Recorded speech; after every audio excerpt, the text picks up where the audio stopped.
Good evening everybody, this side Khushi from Lexis and Company. In this video we will discuss about the criminal intimidation. Basically criminal intimidation क्या होता है, insult अगर हम किसी को anyone किसी को भी करते हैं, हम अनॉयंस करते हैं. सो आईपीसी इस बारे में क्या कहता है, we will basically talk about on that topic today. So the substantive law, जो हमारा आईपीसी है वो सब्सटेंटिव लॉ होता है which is talks about the punishment of a person if someone has done the crime.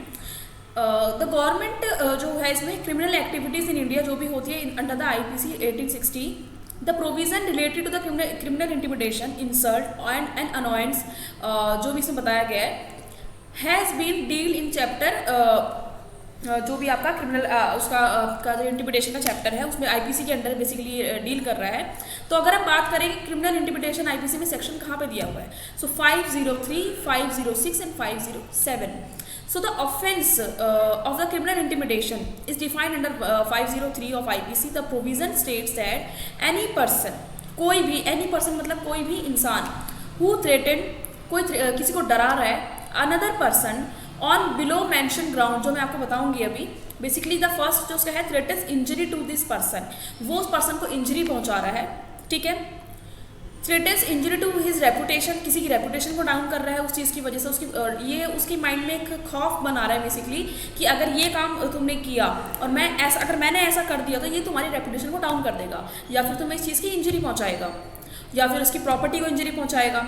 और threatens any injury to that person or reputation of any one in whom the person has vested interest, यानी कि जिसके अंदर जैसे कि मान लीजिए अगर हम इस बुक की बात करते हैं, if you talk about this book, अगर तो इसमें क्या देखा जाता है, अगर मान लीजिए कि अगर ये बुक मान लीजिए इसमें मेरी बहुत ज़्यादा इंपॉर्टेंट डिटेल सारी लिखी हुई है, ठीक है. अब उस डिटेल को कोई सामने वाला बंदा कहता है कि अगर तुमने मेरा ये काम नहीं किया या फिर कुछ भी नहीं भी किया, डजेंट मैटर, पर मैं ये जो आपकी डायरी, पर्सनल डायरी है, मैं इसको पब्लिक कर दूँगा. तो इसमें क्या होता है, क्योंकि मेरा इंटरेस्ट इसमें वेस्ट करता है इस डायरी के अंदर, और वो अगर वो काम कर देता है, वो मेरी रेपुटेशन गिरा देगा, वो मुझे इंजरी पहुँचाएगा किस तरीके से, मेंटली मेरी प्रॉपर्टी को भी नुकसान पहुंचा रही है ये चीज़. तो ये क्या आता है, क्रिमिनल इंटिमिडेशन में आ जाता है. जैसे कि आपका वेस्टेड इंटरेस्ट है, in order to make such person do any illegal act or omit any act he is legally authorize to do in order to escape such fear of threat. यानी कि मान लीजिए ये जो मैं काम करवा रही हूँ आपसे, जैसे कि उसने मुझे बोला कि आप एक मेल करो अपने बॉस को जिसमें आप कुछ गलत लिखो, ठीक है, और अगर आपने नहीं किया तो ये डायरी जो है आपकी पब्लिश कर दूंगा. सो मेरे माइंड में खौफ बना उस चीज़ का, and I have done that act. तो ये बेसिकली किसके अंदर आता है, आपका क्रिमिनल इंटिमिडेशन के अंदर आता है.